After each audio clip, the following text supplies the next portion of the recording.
Hi, friends. I am Air Commodore Dr. Sanjay Sharma. I am the CEO and Managing Director of Association for Transgender Health in India. And today I have for you two ex-presidents of WPATH. And you know what? We are going to be hearing the evolution of transgender health as they saw it. And they have seen it right from the beginning. We have Dr. Lynn Fraser and Dr. Jamison Green who are going to be talking to us.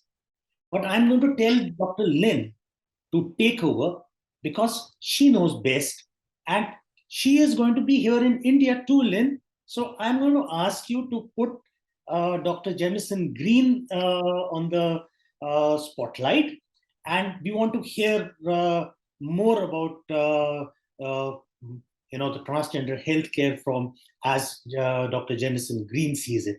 So over to you, Lynn. Please take it away. Thank you, Sanjay. And I'm Dr. Lynn Fraser, as I was introduced to you, and I am so pleased that I shall be in India in a week or two to meet most of you. So today I feel very fortunate to have my friend and colleague, Dr. Jamison Green, to talk to us about his perspective on the evolution of trans health. We both go back many years to the 70s, and I just want to say a couple things about Jamison, and then he can introduce himself and start talking about his perspective. But Jamison is a very prominent trans rights activist, author, and educator.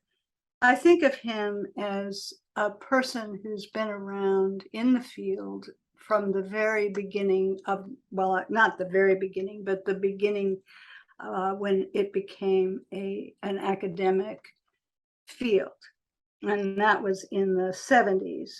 And Dr. Green has focused on policy work since the very beginning. And also he was very instrumental in not founding, but continuing an organization called FTM International, where he has worked in trans health globally since the 70s.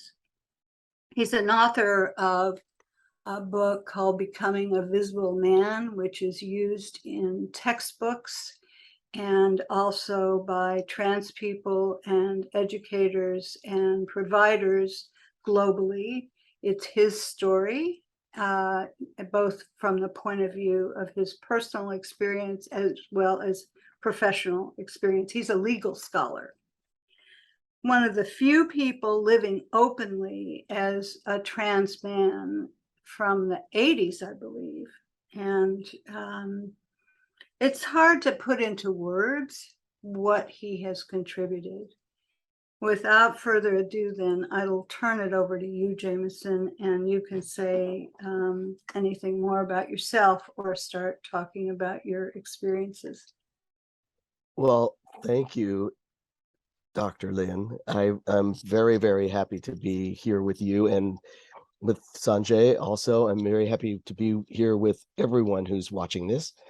I'm sorry that I'm not going to get to go to India right now, just like you are, but I hope you will convey my appreciation and greetings to the assembled throng, as it were. My perspective basically is that in the beginning, very few professionals would actually listen to trans people. But the few that did made a huge difference because they paid attention and they tried to build those bridges between trans people and medical and mental health providers so that trans people could get what they needed. In the early days, there was a lot of fear among many providers. They didn't want people to know that they were working with trans people. I know you, Lynn, were one of the exceptions to that in San Francisco. when you started in the 70s, your very first client was a trans person. I've heard you tell that story, and it's a great story. And you didn't know they were a trans person, a trans woman, and you were just blown away when she told you that she was a transsexual was the term that was used at the time. Right, exactly, right. And she taught you a lot. You were open to listening, and you talked to other professionals and helped to spread the perspective. And that was pivotal in those days. And I thank you for it. Thank And you. You taught me a lot. Thanks. Yeah. But and I was not that patient. I was not No, that first you client. weren't. No, You were not my first client. No, no. And it was a trans woman. yes, Mhm. exactly. So I think there's been a lot of fear and a lot of trepidation on both sides of the dividing line between the trans community and the providers. Access to care has always been very difficult for trans people, and and people who are not skilled in building relationships and getting their needs met are really at a disadvantage, because in the early days in particular, it was hard to find a provider who would pay any attention to you. It was hard to get hormones. It was very, very difficult to get any competent surgery. It was sometimes easier to get very bad surgery that could be damaging to you. And yet there were people who went to some of those early surgeons who were very happy with what they ended up with. Whereas I think now many of the results that they were able to produce would be looked at as failures, which is a sad thing to say, but because people were happy with it because they got something. They got something. Yeah. They got They were something. desperate for care. Exactly. And when I came on the scene, and I was paying attention to the transgender dialogue in the 70s, I didn't at the time know where to go exactly or how to proceed, and I wasn't really sure I was ready to transition in those days, even though I was in my 20s. And but I was paying attention, and I was looking at the people who said this was a horrible thing to do to anyone. This was anybody who did it was crazy. Anybody who did it deserved to be butchered. I mean, they said a lot of horrible things. And, I was kind of thoughtful about that. And I was like, the people that I've met are not crazy. And I don't think I'm crazy. So how can we bridge this gap? And I didn't transition medically until the late 1980s. And by that time, I was 40 years old, and I was well established in my career, in my profession, which was as a technical writer and a manager of writers and artists in corporate environments. And I'm very glad that I took the time to establish a career, because without that income and the skills that I learned in the corporate world, I don't know that I would have been able to accomplish much of the activism that I have been able to accomplish. I wasn't afraid to talk to people who were in high positions of power, because I had to talk to them every day at work. I wasn't afraid to talk to people who had authority over me, because I had to talk to them every day at work, and I had to have them respect me. Otherwise, I wouldn't get a raise the next cycle. So I learned some of those that social dynamic and learned how to express my worth and my value to the corporation. But when I transitioned, I was very frightened that I would lose my job, that I would, my family would reject me, and I would lose my partner, I would lose my children. It would, my whole life would collapse. And yet I knew I had to transition. I knew that if I did not transition, I couldn't go forward at all. And so I did, and I did lose some of those things. I lost my partner. I lost access to one of my children. That's a sort of complicated story. It's all in the book, though. But I did not lose my job, and I was able to analyze some of the problems that we had with health insurance coverage, because I realized in my health insurance that I was getting through my employer, which is how most health insurance is provided in the United States, is through one's employer. So if you can't get a job, you can't get access to health care in many cases. But I realized there was an exclusion for anything that had to do with transsexualism, as they called it, or sex reassignment, as they called it.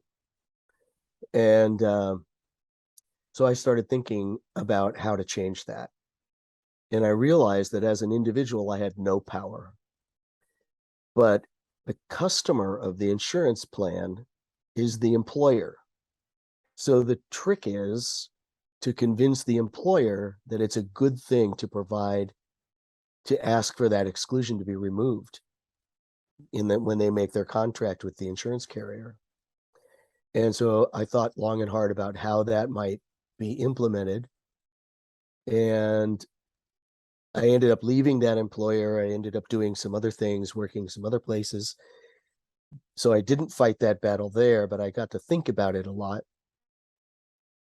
And ultimately, I got invited to talk to the San Francisco Human Rights Commission that was considering how to include transgender people in the non-discrimination law in the city of San Francisco, so that if anybody messed with them as into their employment or housing or public accommodations within the city limits, they could go to the Human Rights Commission. People could go to the Human Rights Commission.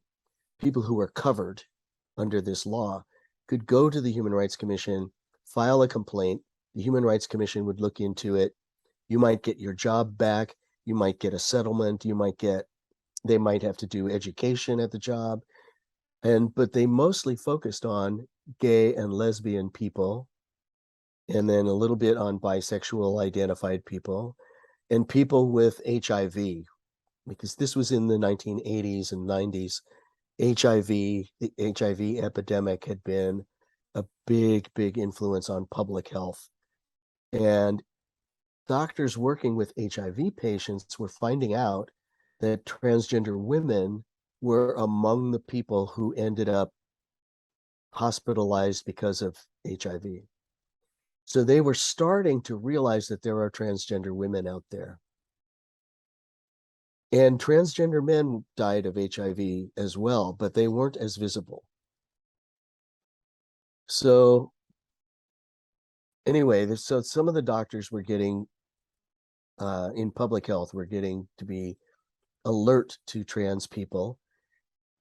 And doctors in prisons were learning about trans people, actually, in those days as well. Because if people were arrested for drug abuse or for soliciting sex, they would often end up in prison, and they would still need their hormones, they would still need their care. And here they were, women living in a men's prison. Not very many of them had genital reconstruction. So they get put in the prison that corresponds with their genitals. That was the policy. So anyway, I'm thinking about all this, and I get to talk to the Human Rights Commission and try to convince them that transgender people were suffering from the same oppressions and the same discrimination as gay and lesbian and bisexual and people with HIV. Transgender people should be included in the human rights protections in the city of San Francisco. And if we can get them in there, then they will have a place to go to address many of the problems. And we could start doing training for the police department and train the police department about transgender people living in the community, as they were trained in many other community groups. So how to work with the Hispanic population, how to work with the African American population, how to work with the Asian population, and how to deal with adolescents, how to deal with drug addicts, how to deal with, but basically all these different populations, the police had to encounter them, and they did not know how to treat transgender people, and they did not treat them very well. So it took 2 years of meeting every month with this group at the Human Rights Commission before they agreed to have a public hearing.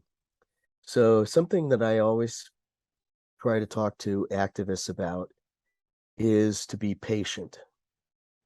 It often takes a long time to resolve a conflict or an issue in a way that's going to be productive for everyone. And that's what you need to do in the public sphere, is consider the largest number of people and to cover as many people as possible. And that's what we want under any human rights framework too, is to be inclusive of everyone. So to learn the way the system works, to learn how to identify the leverage points that you have, and to learn how to work with diverse people, and to be patient and to be understanding of their lack of awareness or lack of understanding for you. If you can be understanding for them and be patient with them and kind with them, you will get kindness and patience back, and you will get, ultimately, you will get your needs met.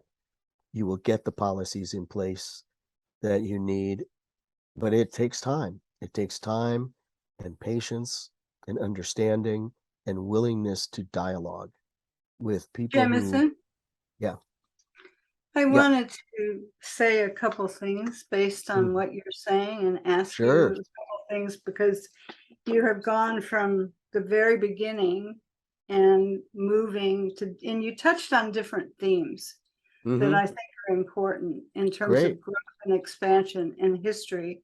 And I just wanted to point them out and then great, have you perhaps say a bit more, please. because I think that one of the things that I think is really important that you brought up is the first thing about making sure that we all work together and include trans people. But you said we're not crazy. Right, The trans people, and I, from the very beginning, that's what I learned. I knew nothing, and I learned from my first client, and then she referred all her friends, and pretty soon I was seeing so many trans people. But I knew just by listening to trans people that they weren't crazy. And that is such an important factor to know and then to work together. But you brought that comment, and then you talked about how you did different kinds of trainings yourself, and you worked with the Human Rights Commission and the San Francisco, what was the name of the place in San Francisco? Was it Human Rights Commission or something else, where you it's the got Human Rights laws? Commission. The Human Yeah, Rights Commission. And I think that that's what is happening in India, is working with the government and policy. You're talking about how working together, how we all work together Yes. government, providers, allies, trans Yes. people. And Very that's the important. theme that you're talking about. You keep coming back to that. And another thing I wanted to mention is I had heard of you through your work, and someone wanted to make a film about you, about your life. And they Yes. asked me to participate. We go way back. This is 30 years ago, I think, that Jamison made a More film. than that. Was it more than it's a long time ago. But that it won an award. And it's that kind of thing too, of showing, of humanizing the lives of trans people. And so some of it comes from knowing trans people, some of it is, you know, family members are trans people, but this education is so important. And that film was shown to many, many, many people, and seeing you, and back then you look different than you look now. Yeah, I had hair. Yeah. You had hair. Yeah, but you're a young person.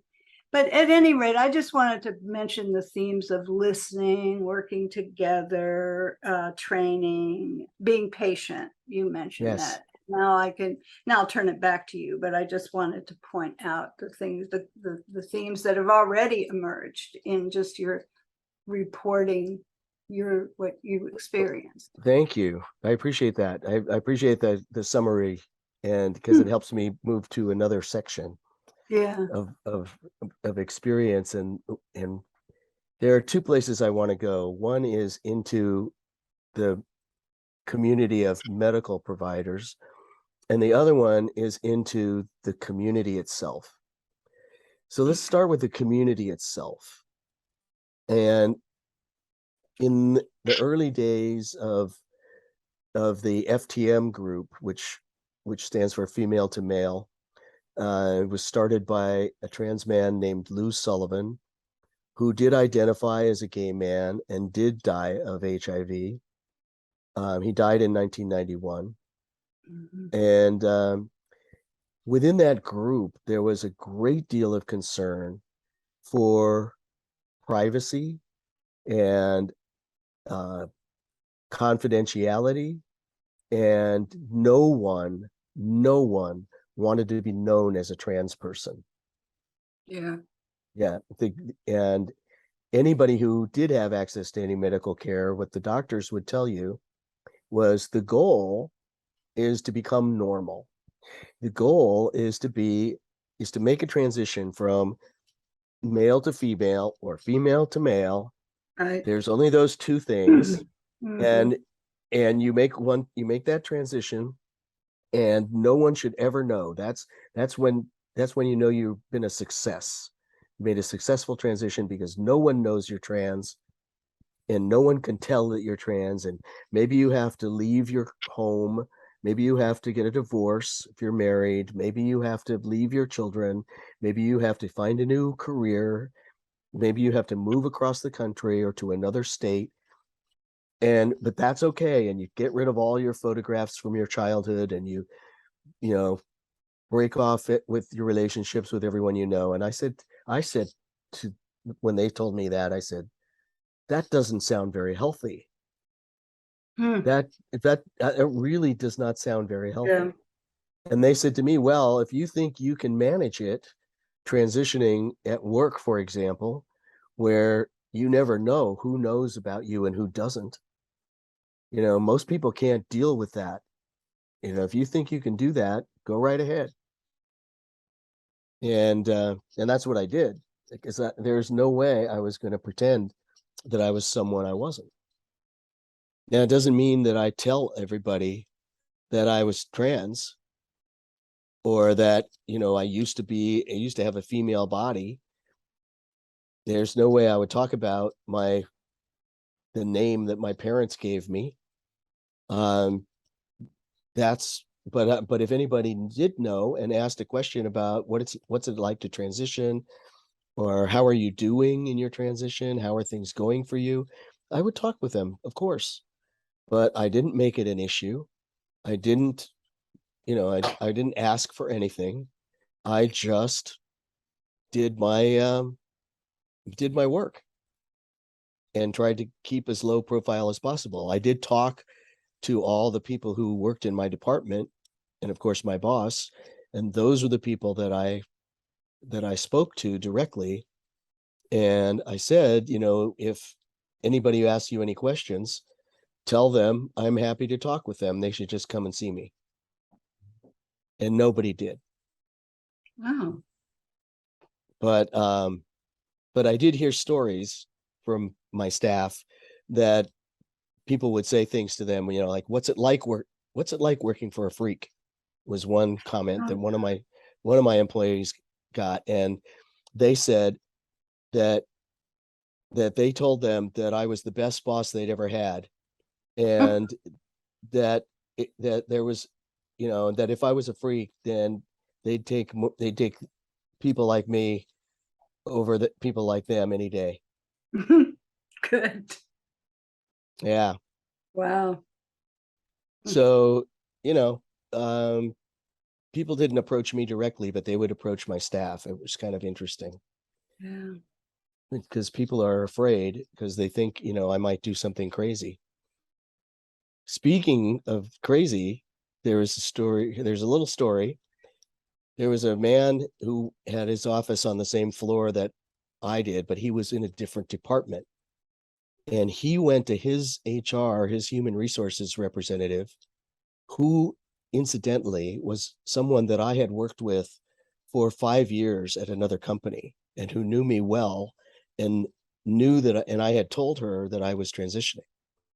And she was like, well, of course you are. Well, that makes perfect sense from her perspective. But anyway, this man went to her, not knowing that she knew me, and said, I don't want that woman in my bathroom. And she said, there's no woman in your bathroom. And he said, I don't want that woman in my bathroom. And she realized he was talking about me. She goes, well, there is no woman in your bathroom. Good. And if you are so concerned about privacy, we'll get, no, she said, he is under medical care and he is going through a transition, and it's none of your business, and he is not interested in you. And if you are so concerned about privacy, we'll get you a porta potty and put it in the parking lot. In the parking lot. Yeah, right. You And had allies, Jamison. I know. Yeah. And he said, well, I'll use the men's room on the first floor, and she can use the men's room on the second floor, but she has to promise never to use the men's room on the first floor. And she said, he can use any men's room he likes. And he said, well, I'm afraid if I see her in there, I may get violent. Oh, she said, you touch him and you're out of here. And besides, he has friends. good. She threatened him. But that, Jamison, I wonder if you think your experiences are unusual. I do. Okay. And why? I do think because I have communication skills. And I'm not afraid to express myself, but I'm also very concerned about other people. I'm very interested in other people. I pay attention to other people. I treat other people the same way I want to be treated. And I listen. And that's what I want them to do with me. Yeah. So, Jamison, can I come in? And I have this question.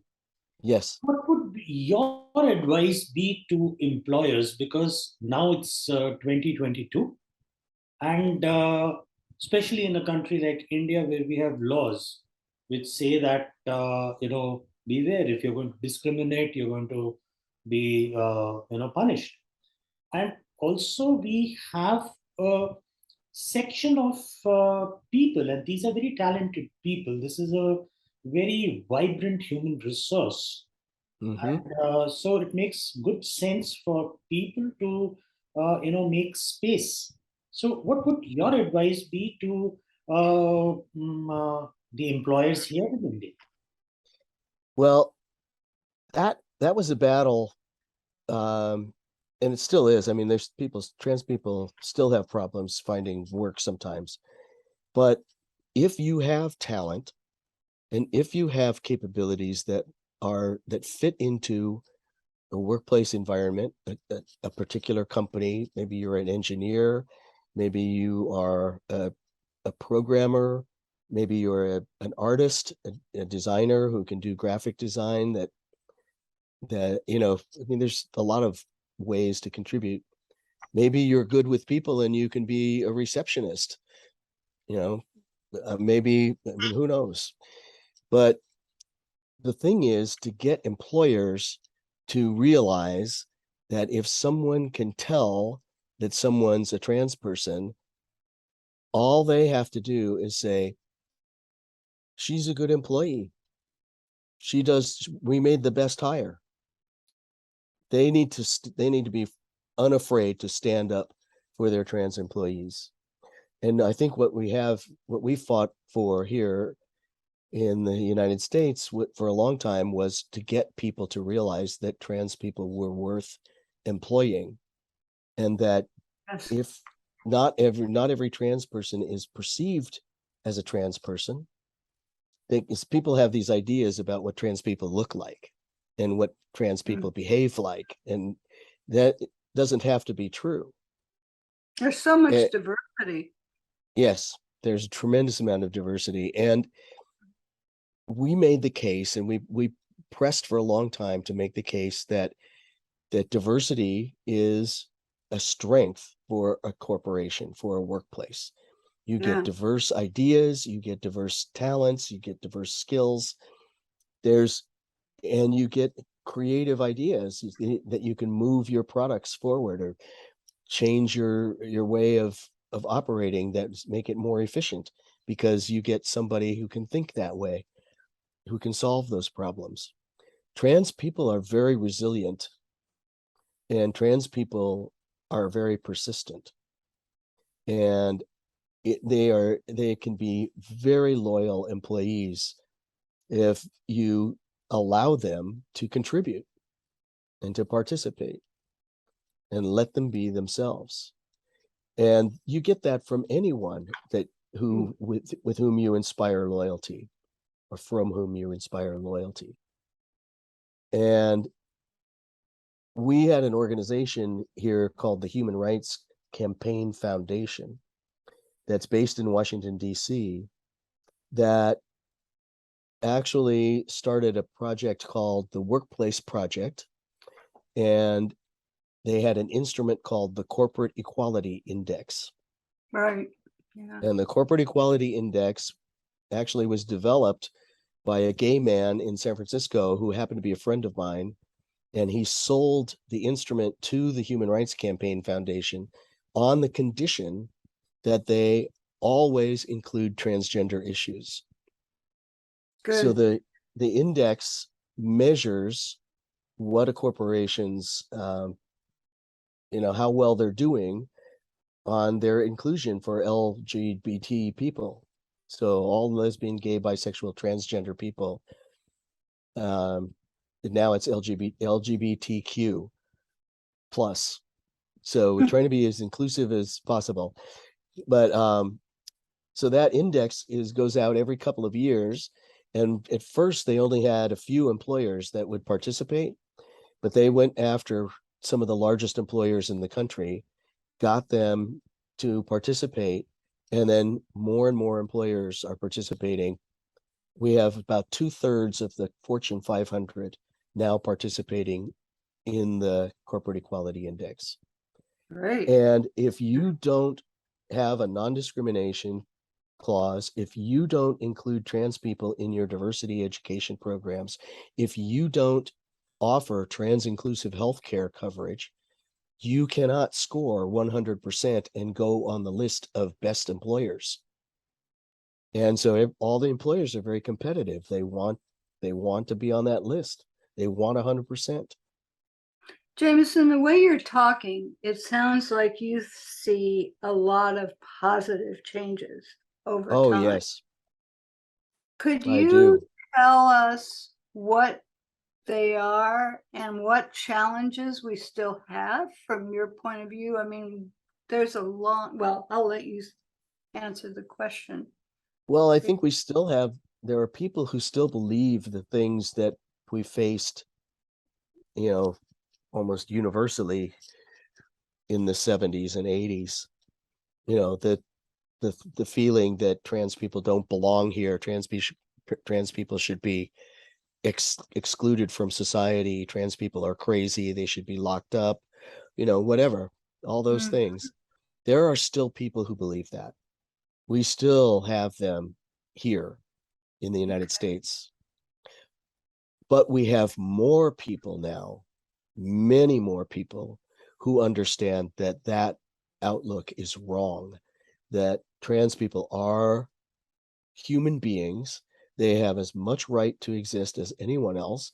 They are as creative and as capable and talented and as willing to participate and contribute to society as anyone else, and as deserving of mental and physical health care as anyone else.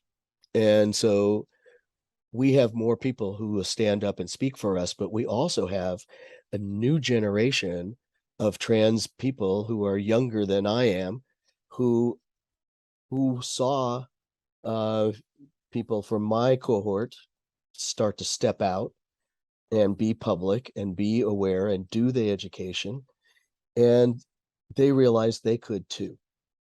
And now we have gender studies programs in the universities. We have trans people who have become doctors. We have trans people who have become mental health clinicians. We Yeah. have trans people who are lawyers, who are fighting the battles for civil rights and human rights. We don't have human rights in the United States, by the way. We only have civil rights. Oh. So that's a whole other topic. But anyway, we still talk about human rights because we want them. Everybody wants them. Yeah. But yeah, but we have people who are not afraid to say, I'm transgender, I transitioned, or I'm transitioning now, and I would like you to use these pronouns for me. And you know, there's more and more people who are willing to hire, more and more people who are willing to educate, and it's just a tremendous shift as far as that goes. And it's the One same of the thing. things, oh, I'm sorry. I'll No, I say was it. just gonna Yeah. Okay, I was just gonna say that it's the same thing in terms of getting involved with WPATH, with the medical profession that focuses on this population. You know, people were able to come in if they could pay the registration to come into the conferences, and to have a conversation with their provider, with their clinician, with their surgeon. Those things were all okay, but it wasn't okay for um they might have one trans person involved in revising the standards of care, or they it was very hard to get a trans person on the board, Mhm. on the board of the organization for a long time. And when I first came to a meeting, the first meeting I went to was in 1997, and people were very welcoming and very excited to hear. I had proposed a paper and it had been accepted, and that people really responded well to it. And so a lot of people were saying, you should join the organization. You should join the organization. But excuse me, because you're not a doctor, um, you can't join as a regular member and vote or run for office or anything. And so I said, well, okay, you know, I get it. It's for doctors. Um, but you know, how much does it cost? What's the cost difference? to be a supporting member rather than a full member. And they say, well, there's no cost difference. And I said, well, that's ridiculous. What kind of business model is that? You get more supporters if you charge less. And if you, because you're using that as just straight up income, since you don't have to count their votes or anything, you know. But all right, I'll play your game because I want to be involved with this organization. So I'll join as a supporting member, even though I have to pay the same amount and not get the same privileges. But okay. And it turns out that the board argued for years about whether or not I was qualified to vote, to be a voting member in the organization. But people really valued the things that I had to contribute and the comments that I would make in the sessions when I would ask a question. You know, I remember one time there was a time when a man made a presentation who said, all my trans men, all my FTMs, he said, want tattoos.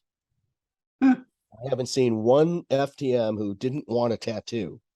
And I raised my hand and I said, I am an FTM and I do not want a tattoo. And there are a lot of people like me.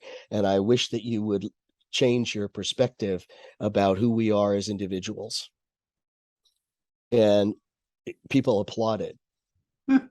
So, you know, people valued my contributions, and I wasn't mean about it. And I wasn't, you know, I wasn't screaming at anybody, but I wasn't going to be walked on either.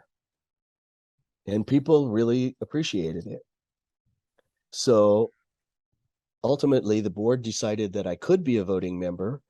And at the next opportunity, a friend offered to nominate me, or told me that she wanted to nominate me for the board at the next election. And I said, oh, I'm too busy. I'm starting to get my PhD now. I'm going to get my PhD in law, and I'm going to equalities law specifically. And my daughter's starting college, so I don't think I can be on the board. I won't have time. And she goes, it's no big deal. And they only meet once every 2 years, and nobody uses email. So, I mean, this is how bad it was in those days. That was only 20 years ago. And you know, and you want to be president. Nobody ever wins the first time they're on the ballot. So just, you know, write up your little statement about your vision for the organization and be on the ballot, and then let people get to know who you are. So I said, okay. So I decided to do that. I said I would accept her nomination. And lo and behold, I got elected. And it was true. There not much happened in the first couple of years. But in the second, I did run for a second term because I knew by then I could see what real value WPATH would have for the community, because the standards of care needed revision.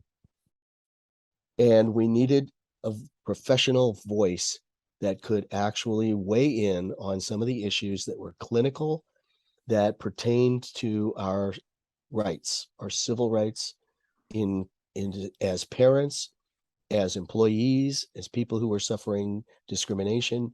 We needed to have a professional voice back us up now and then, whether it was in a lawsuit or just by making a public statement, which they had never had done.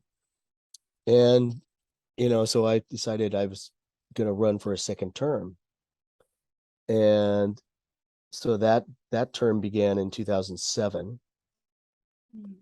And right away, I realized that I drafted the medical necessity statement and brought it to the board and said, you really need to put out a statement about what is medically necessary about transgender care. If we don't take hold of this, if we don't start to own these concepts, somebody else is going to do it. Right now, insurance companies say they get to say what's medically necessary. Shouldn't that be something that's between the doctor and the patient? And they finally took them 6 months going back and forth over it. they finally said, okay, yeah, let's release this statement. And it was released in early 2008. And it really made a difference. It made a huge difference for attorneys who were working on trying to help people get their care covered by insurance companies. And it helped in prison treat how trans people who were in prison, whether or not they got any medical care.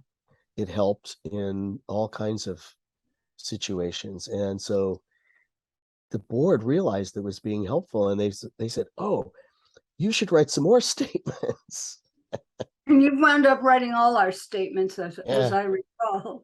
One of the things Yeah. I wanted to ask you, Jamison, as you were talking about the contribution that you, and also having trans voices, that's how you started. Is, you know, when we started talking, that was one of the first things you said.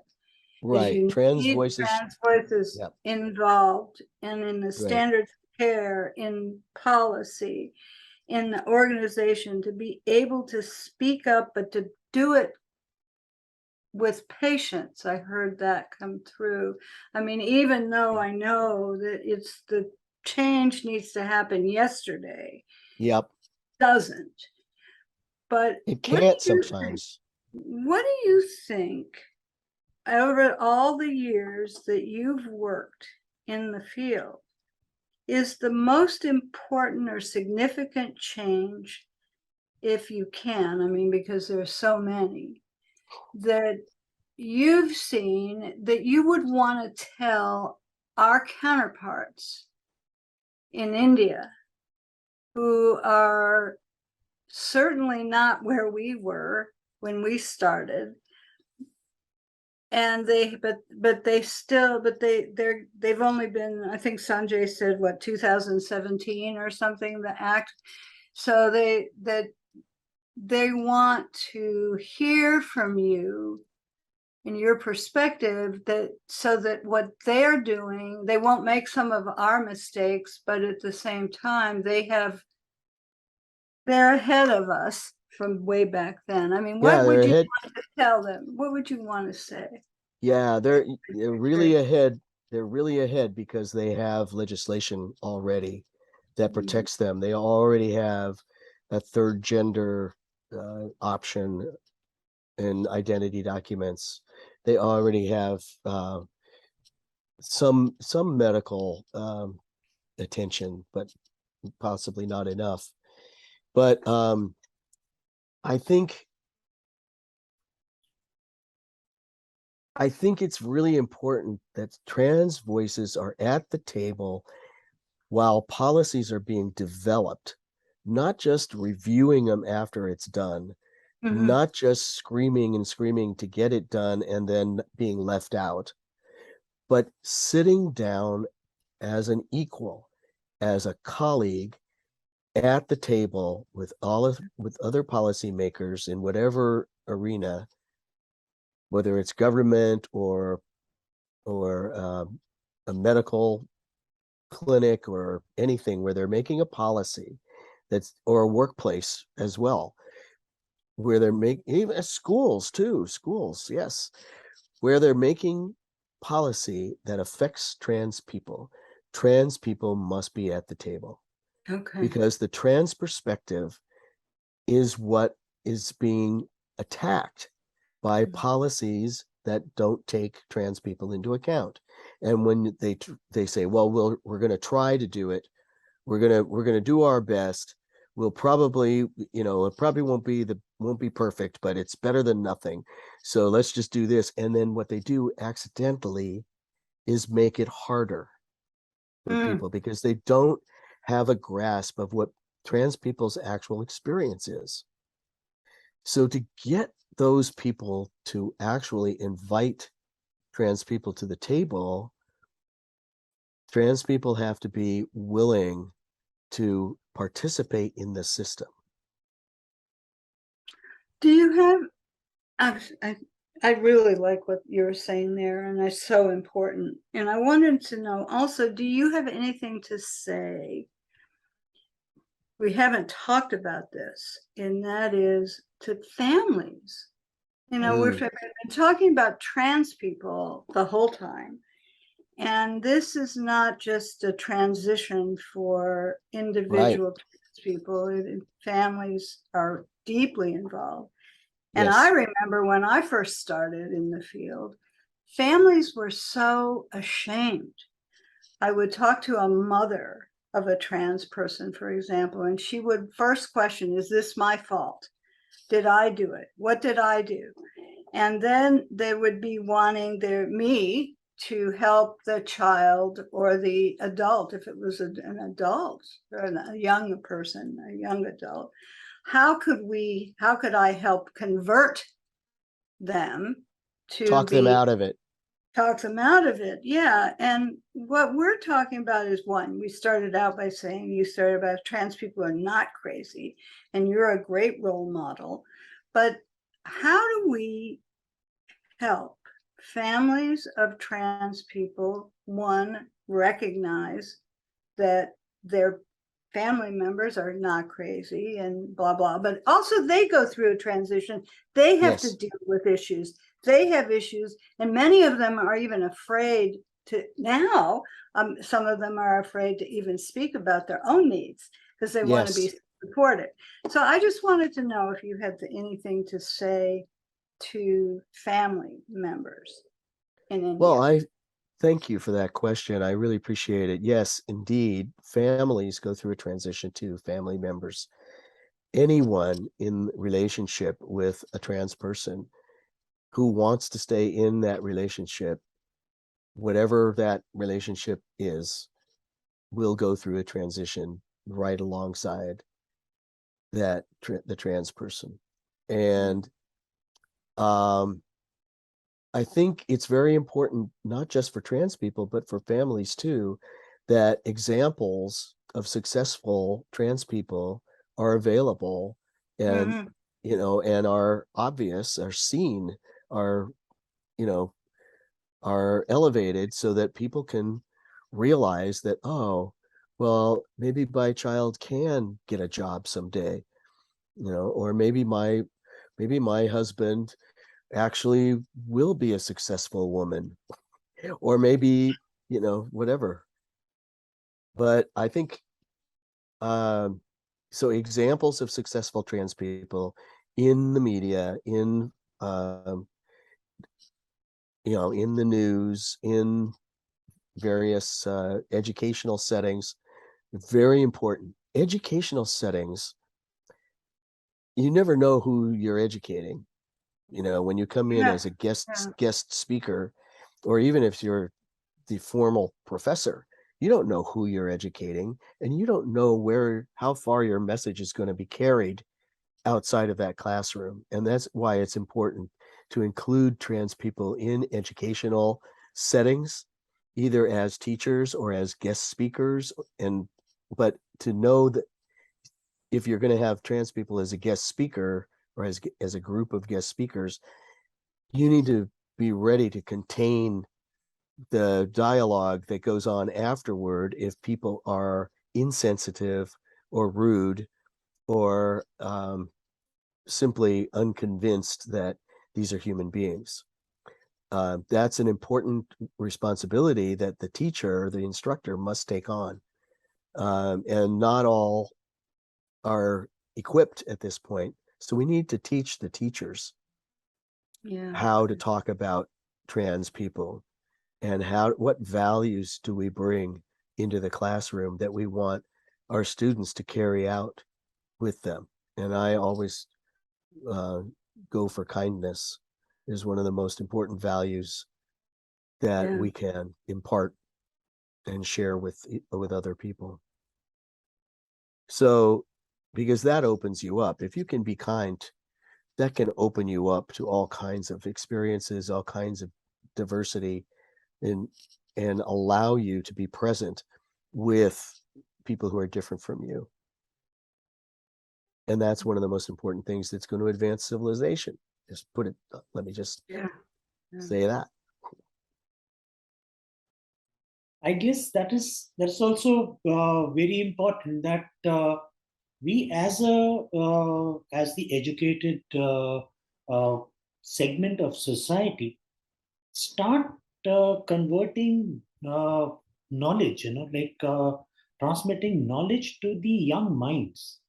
And that Yes. will happen once these dialogues are spoken in universities. And let me tell you, Dr. Jamison, you're going to be heard in a university which has opened its gates for having these dialogues. And that is so important that the young people see role models. Yeah. Yes. It is so important that the majority takes responsibility, because we cannot expect people who have had experiences, and these are experiences which have occurred because they were not respected, because they were not heard, because I have a baggage. So it is very important that the majority act with responsibility and allow space for each and every mind to think Yes. freely, space for each and every person to be their true selves. And this Yes. has to be Yes. taught, this has to be nurtured, this has to start in families. That's right. You brought out a very important thing about, in your talks when you said family, you also said parent, and you talked about, being able to stand your ground, and you talked about resilience. Well, all these Resilience. qualities come up only if you are supported in the family. Mm. And that is why it becomes so important that education is not just about what is written in the text, it is about Yes. translating it into knowledge about human values. Because all Yep. science is not about chemical reactions. If that science is not going to help the human, then it might as well be written in science fiction books and read in libraries. That's right.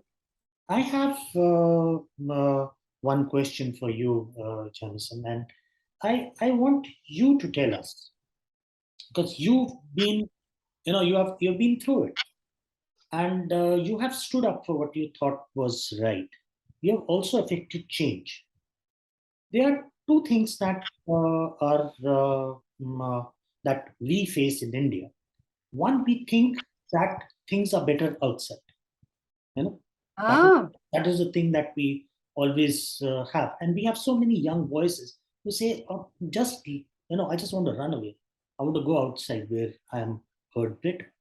So I want you to comment upon that, and also I want you to tell us, how do we make it better here? Well, no small challenge here. We have a phrase here: the grass is always greener on the other side of the fence. yeah, we do. This is the human condition. Basically, Mhm. everybody thinks, oh, I have it so bad, it's got to be better over there. And, if I go here, everything will be solved. That's called what is it, Lynn? Is it geographic therapy? Is that what it is? Where Geographic, you yeah, say the, there's retail the word. therapy where you go out and shop and then you feel better. Yeah. But geographic Well, I've therapy where always you heard it, move you to take another a city, geographic. You take a geographic is the word take a I've. geographic. Yeah. So, but your problems go with you. Yeah. Trust me, your problems go with you no matter where you go. It pays to solve your problems where you are, because you have an advantage where you are. You understand what's going on around you. And if you can slow down and look and listen to yourself and listen to the rest of the world around you and analyze the situation. Look at where you have leverage. Look at where you are able to make a change. Look at opportunities that you have. And so right now in this moment, You may not feel like you have opportunities, but if you slow down and look and listen, opportunities are there. You just have to find them. They're not always going to show up just because you go to a new place, just because you go to a country where you can't speak the language and don't have any qualifications, just because you go to another city where you don't know anybody and you think, oh, I have a clean slate now. That isn't how it works. Now, making moves can always be good, can sometimes be good, not always be good, can sometimes be good, but you have to be ready to make a move. You have to be ready to go to that new place. You have to understand who you are and what that new place is before you jump over that fence. Because the grass may be full of thorns if you jump too fast. Well, one thing I want to say also about that is that if, as a young person, I think there's nothing better than having the opportunity to travel. Well, yes, but And not with the idea that it's better somewhere else, but to inform and grow and be able to learn from other cultures. But it's nice to come back home too. You know, it's like you yeah, think it's so much better, but then when you go, one thing I learned is that people are pretty much the same everywhere. But cultures are different. yep, And India is a fascinating old civilization. And also, it's got one of the most progressive technology of any country in the world. I mean, it's got both. It's got this very old civilization and a lot of wisdom, but it's very modern in many ways, as much as I know about India. I've been to India a lot in my life. And I would say that it's the way to learn that to value your country is to be able to see others and understand that there are pros and cons of everywhere in the world, in everywhere. my Yep, experience. In my yep, experience.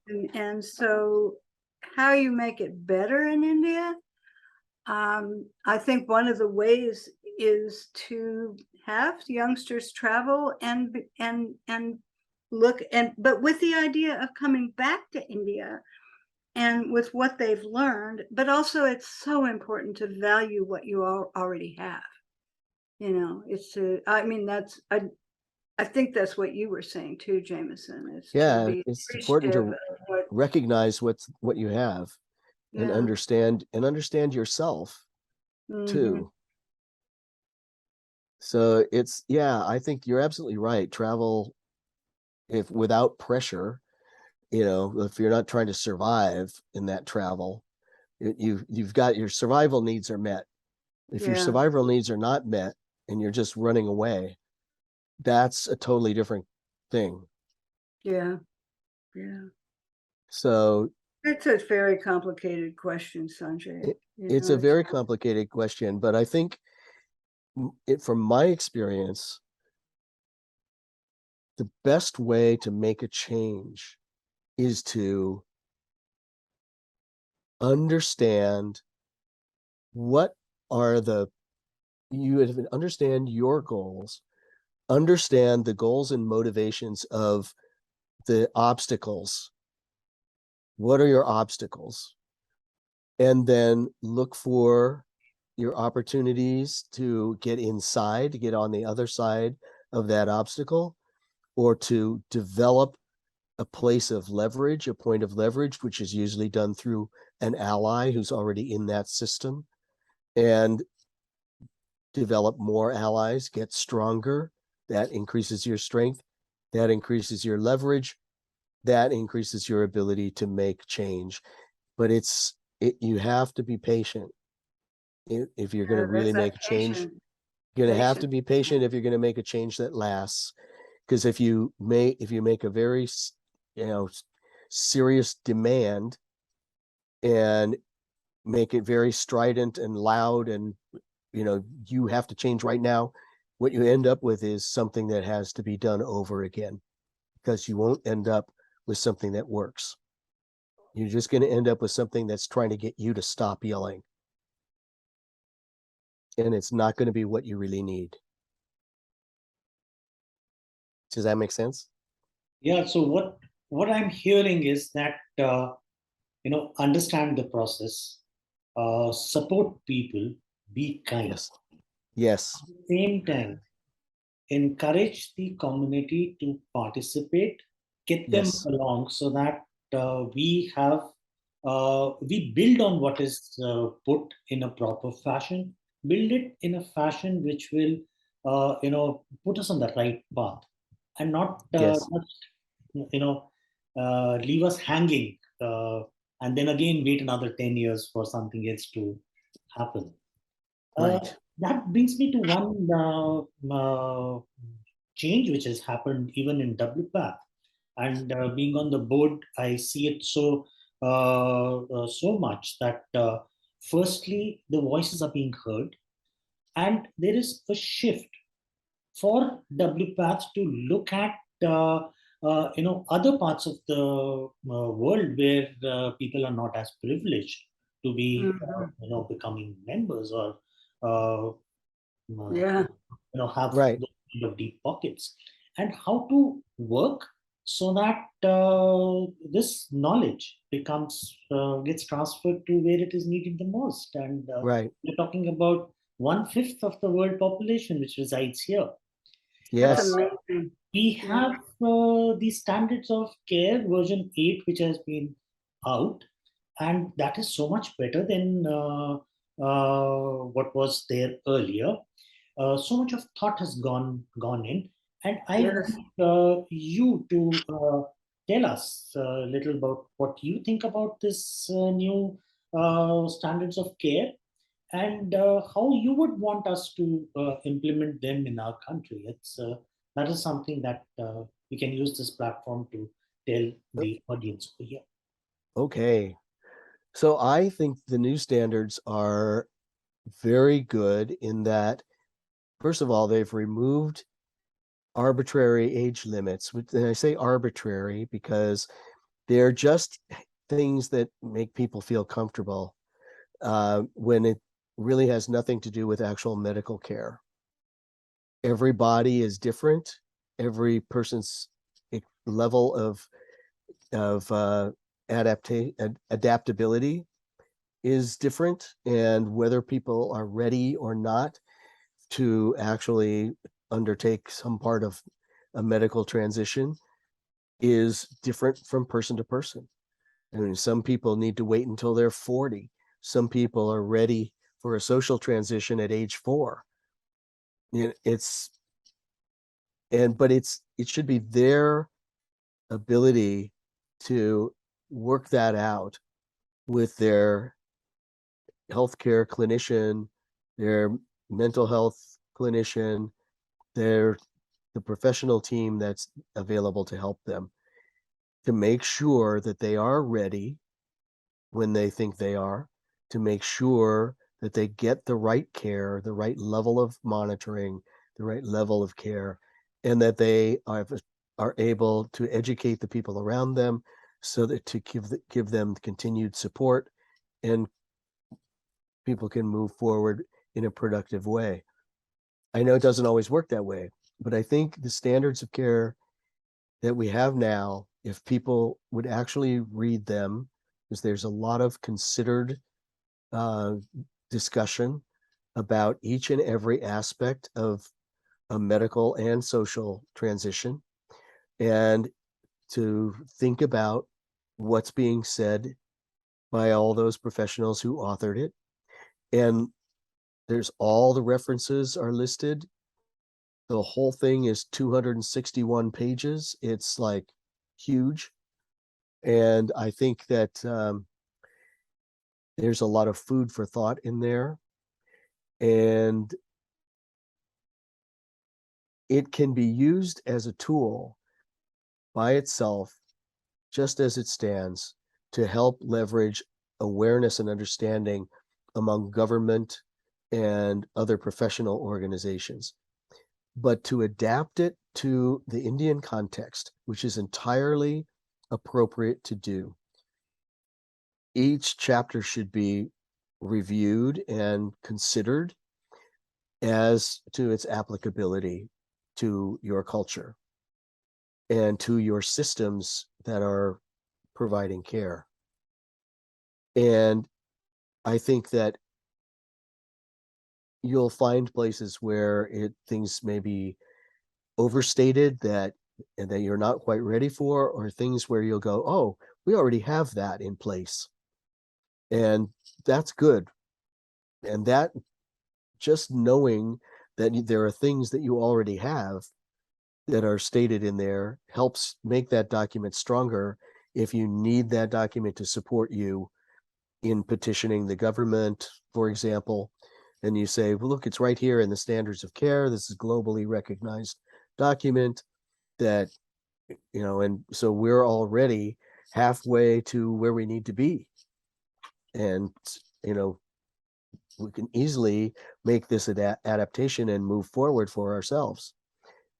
Right, Mr. Government? And they'll go, oh, yes, of course. No, maybe they will. You hope they will.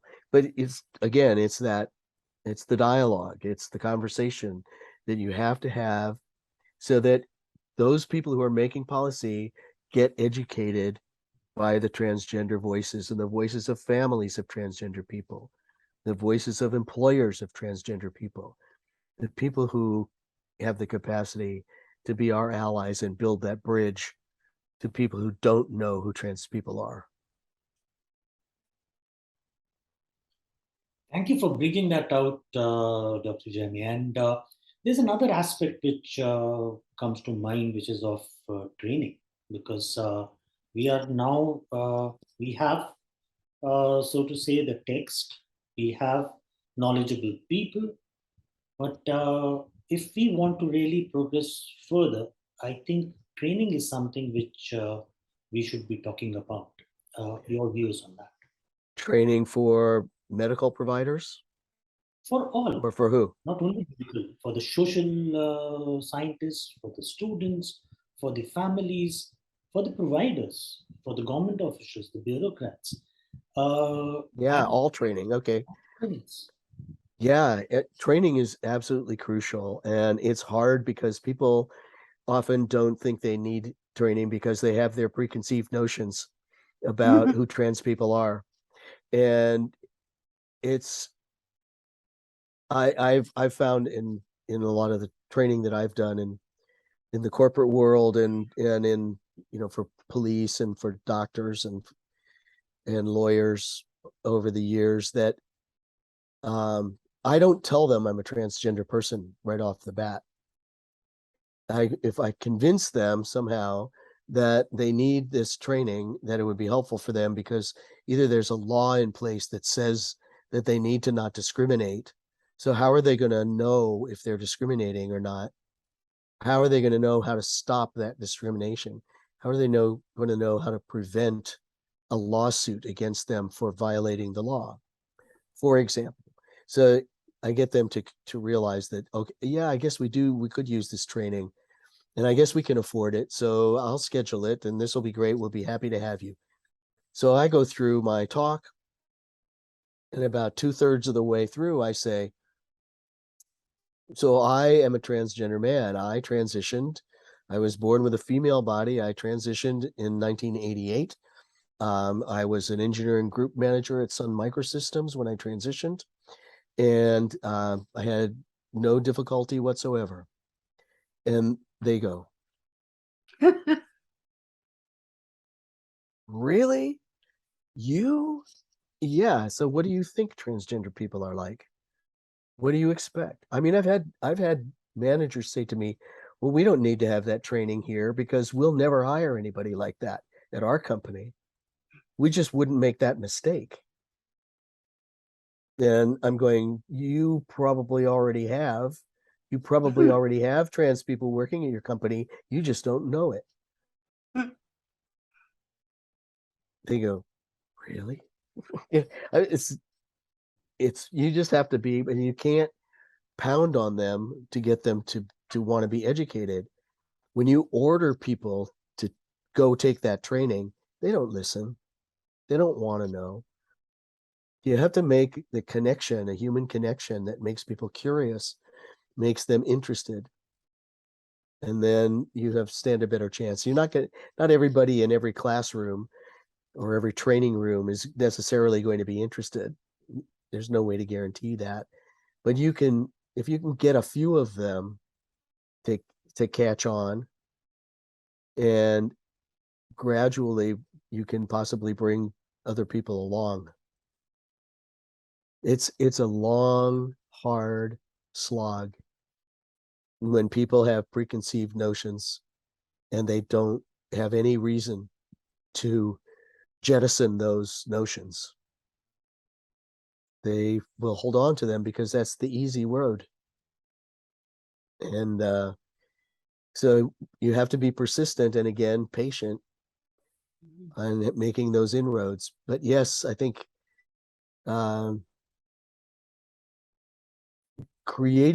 finding a way to create an awareness that there's a need for the training. And I think that's pretty culturally specific. I mean, you need to look at, companies are different. Each company has a different culture. Not all corporations are the same, even though they look like it from the outside. But each corporation has a corporate culture. And if you're going to go say, I'm going to go train the IBM plants in India. Well, first of all, if you have IBM in India, you already have a huge diversity support team that supports diversity and understands trans people. They may not be in India, but you have access. If you can get into IBM's diversity program and say, we need to train your people in Calcutta, we need to train your people in that plant over there, and they will bend over backwards to help you because they still want 100% on that corporate equality index. And the challenge with respect to global diversity and global companies with global installations is that they want to express their values universally throughout their corporation. And they're afraid sometimes to talk to people because they don't want to go against the government whose guests they are, so to speak. So they want to make harmonious relationships, but they already know about transgender people if they're a US-based employer. That's one place you could start. And then you get the people in that company who are local to branch out among their colleagues and get them to be interested. It's an effort. It takes a while. It's not going to happen overnight. Patience is very important. So here we have another set of professionals that you are going to be addressing, and these are the medical people. And you know how medical sciences, it's specialization and then super specialization. So there is tunneling of vision from narrow to very, very, very narrow. And when they speak to each other, they may not be seeing the human being at all. So, what are your thoughts on training these highly intellectual people? Well, that's the thing.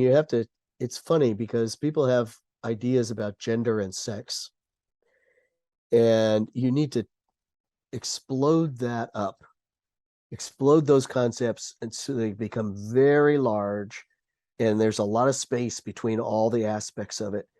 And you have to look at those different aspects, and then you have to put it all back together, back into its little molecular form. And then they can go out with a new understanding. But you have to find hooks. Why do they need to know? You know, are they going to be treating people like this, or are they going to be working with them as colleagues? Are they going to, you have to find what is the motivator for each group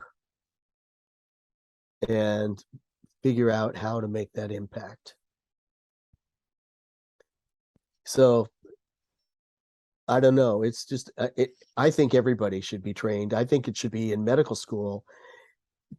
Fundamentally, the difference between sex and gender and how transgender people fit into society should be part of a medical education for every basic in the foundational medical education.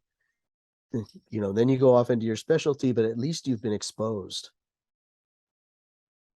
And then, you know, somewhere down the line, if you happen to run into a transgender colleague or a transgender patient, you go, oh, I think I remember. I learned something about that. So, oh, so this is what that looks like. You know, it's just part of the human condition. And when people in the realm of medicine forget that who they're working for are human beings, and what they're trying to do is preserve the health and quality of life of human beings. If they forget that, I'm sad for them.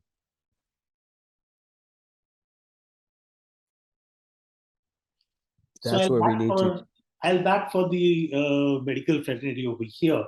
We have already started a dialogue for making changes in the medical education, and we have gone talked to the community, got them involved in the trans education initiatives that Good. are happening, and that is another first probably which India will claim. Uh, uh, I That's know great. Lynn is itching to ask you a few questions because there are very interesting stories that you have which you've still not shared with us. So, Lynn, should we get those out from Dr. Jamison? Jamison? Yeah.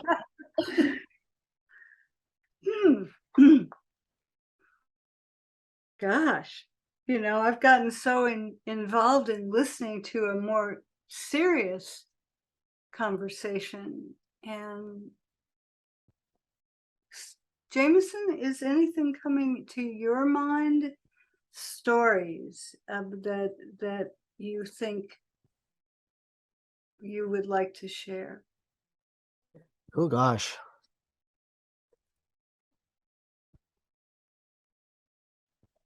I stories. So can I Thinking prompt you? Can I Yeah, prompt? prompt us. We would like to hear about Heidi. I hope I have pronounced her name right You because did.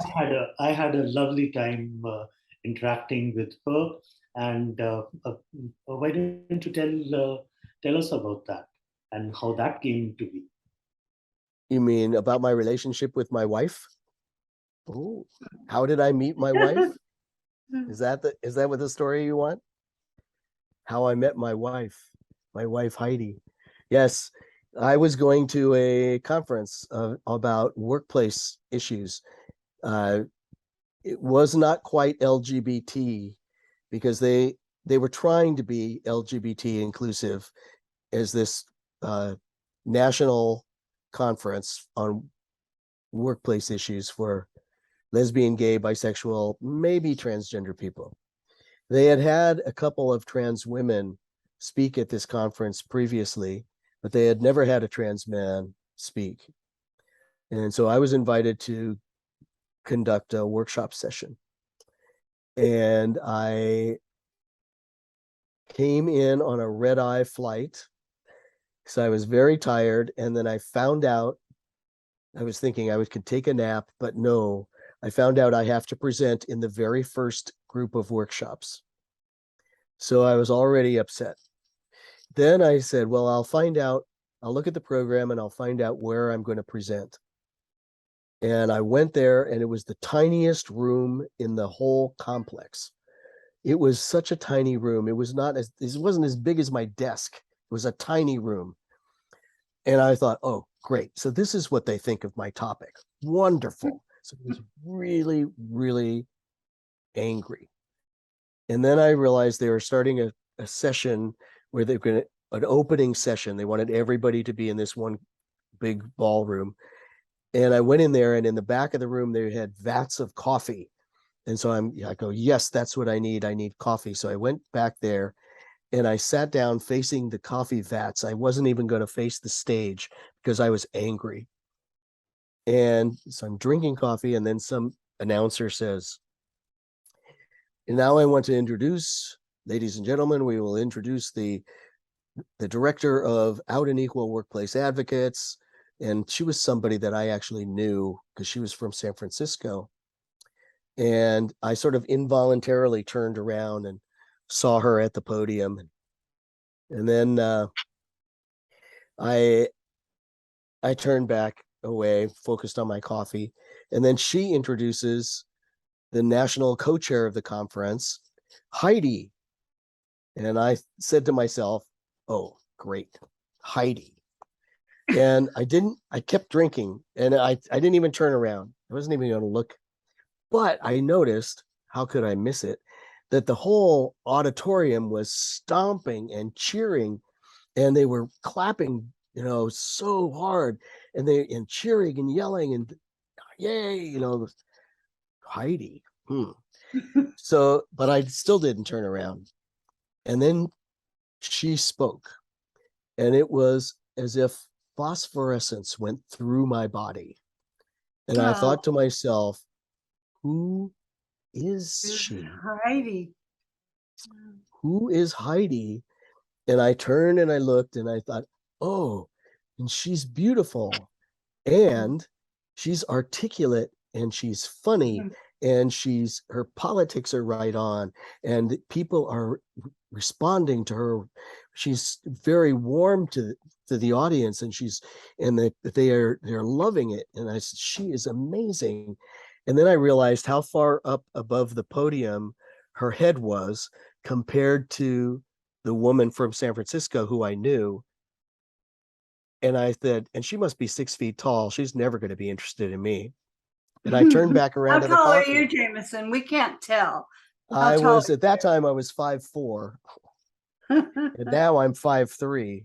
But Heidi has shrunk also. So, Yeah, but she's still taller than you. She is about 6 inches taller than me. Yeah. Yeah. But so, and then it was time suddenly. Well, I said she must be 6 feet tall. She'll never be interested in me. And then it was time to go and give the workshop. And I went to my little tiny room. It was jammed with people. I was very energized. It was a great presentation. And everybody walked out of there 2 feet off the ground. It was very exciting. Had a wonderful day. People coming up to me all day saying, I heard you had the greatest workshop, and I'm sorry I missed it. Or I was in your workshop. It was fantastic, and all this. And then at the end of the day, they put us on buses and drove us to the Ohio River. This was in Cincinnati, was where this was happening. And they put us on a riverboat for a dinner cruise. And everybody, the bus ride, I was so tired, and I didn't know it because I'd been running on this adrenaline. I was just about collapsed by the time we arrived at the riverboat. So then I saw everybody's lined up for cocktails, and oh, okay, a cocktail, that's what I need. And I get in line, and this little short woman, about 4'10", is in front of me, and she's really mad because they don't have enough bartenders, so we have to wait in this long line. Excuse me. And she and I said, I'm sorry, I missed what you said because I don't know where I'm going to sit, and I'm all worried about that. And she goes, oh, don't worry about it. Sit with us. You get me a vodka tonic, and I'll go make sure there's a chair for you at our table. And I'm like, well, I don't want to intrude. She goes, no, just, I'll be back in a minute. So I finally get up to the front, and I get the drinks. She arrives back. I hand her drink. She goes, there's a chair for you at our table. Come with me. And who am I sitting next to? Heidi. Heidi. Yeah. And the rest is history. I was going And to we say, and I bet the just- next line is the rest is history. And we just celebrated our 19th wedding anniversary.